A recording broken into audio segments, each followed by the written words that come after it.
Someone asked him, "Lord, will only a few people be saved?" He answered them, "Strive to enter through the narrow gate. For many, I tell you, will attempt to enter, but will not be strong enough." There's a notion out there right now that anyone and everyone is going to go to heaven. Right? We hear this all the time. As long as we come and we believe in God, we're going to go to heaven. But someone had the courage to ask Jesus this question: "Lord, what's going to happen?" And what does he say? "Strive to enter through the narrow gate. For many, I tell you, will attempt to enter, but will not be strong enough." We can hope to go to heaven, but that doesn't mean it's going to happen. I hope I'm 150 pounds. It's not happening, all right? I know this. If I want it to happen, what do I have to do? I have to exercise. I have to diet. Do better things than I'm doing right now. I can hope all I want. It's not going to happen until I start putting the work in it. This is why Jesus says what? Many are not strong enough. So how do we get strong to get to heaven? It's not by lifting weights. It's not by running. It's not by being strong financially. It means we must be strong in our faith. But how do we do that? How are we strong in our faith? Now, yes, we have to come here every single Sunday. And yes, we get to receive the Eucharist, which gives us strength beyond anything we ever know. But God desires more. Yes, we need to pray. And I hope we do. And when we go to prayer, what we should do is say, "God, do with me as you will. For me as you want to. Build me in your strength and discipline me as well." Now, we've heard the word discipline already today. Maybe you weren't paying attention as Joel was saying the second reading. But I think it's a beautiful reading from Hebrews. So we're going to go back and take a closer look at it. And what does it say to the Hebrews? It says we should strive to be disciplined. That sounds weird at first. Let's go back and take a look. "You have forgotten the exhortation addressed to you as children. My son, do not disdain the discipline of the Lord, or lose heart when reproved by him. For whom the Lord loves, he disciplines. He scourges every son he acknowledges. Endure your trials as discipline. God treats you as sons. For what son is there whom his father does not discipline?" Of course, we could put daughter in there as well. "For what daughter is there whom his father does not discipline?" Discipline is done because of love. Now, don't worry. I'm not going to reveal anyone's confession here on the pulpit. I never do that. But I'm just going to let you know, many, countless, hundreds and hundreds of times, people have came to me in the confessional. And they have said, "Father, forgive me for I've sinned," and da-da-da-da-da. And they get to another part, they go, "And Father, forgive me for I've disciplined my children too much. I think I'm too hard on them." Well, you know what I tell them usually? I say, "Obviously, we need to work on that, but why do you discipline your children? Is it because you don't like them? No. So then why do you discipline your children?" "Well, Father, I want them to do better. I want to teach them." "Good." And I tell you know why you discipline your children? And by this time, maybe the moms are crying, which is okay.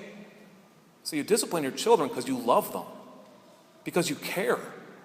How great is it that you care about your children, that you want the best for them?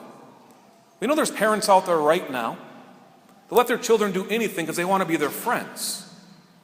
But is that really loving their children? When your 4-year-old son's about to hit his brother, what should you do? Stop that. When your 17-year-old daughter wants to spend the night with her boyfriend, what should you do? Stop that. And you know what your daughter's going to say? "Mom, you're too hard on me.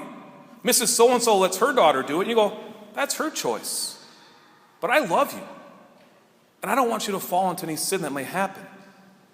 And when your children make mistakes, what they're going to do, what do? You discipline them because you love them. You know, God is our Father. When we make mistakes, he still loves us. But because of that love, he's going to call us out on our mistakes. and he's going to discipline us. Now, is it ever exciting and good time and pain-free when God disciplines us? No. It's like when your parents used to discipline you as children. You never went, oh boy, I'm looking forward to this. That never happened. But eventually what happens? The letter of Hebrews tells us, at the time, all discipline seems a cause not for joy, but for pain. Yet later it brings the peaceful fruit of righteousness to those who are trained by it. You know, as we get older in our life, we reach our 20s and our 30s, we can look back and tell our parents, thank you. Thank you for disciplining me. Thank you for loving me. Thank you for forming me. And the same is true with God. When he disciplines us, it's not exactly an exciting time. When we make a mistake and he calls us out on it, and he will discipline us, we don't rejoice. But eventually we thank God because no longer are we doing that stupid mistake. What does discipline look like from God? Of course, we know if we sin, we got to go to confession and God will be merciful. But sometimes without even sin, God still wants to build us in strength. He wants to form us. And so he's going to give us trials. He's going to cause us some pain every once in a while. And why? Because we're not called to live this world in a life of comfort. Remember, we're not living for this world. We're living for the next. But in order to get to the next, that narrow gate, we have to be strengthened. And whenever we build strength, it hurts. We can think of an athlete that wants to gain muscle. Let's say they're brand new going to the weight room, but they want to be really, cocky about it and prideful. So they're going to sit down there at the bench press, and what are they going to do? Put 45-pound plates on both sides, right? So 135 pounds.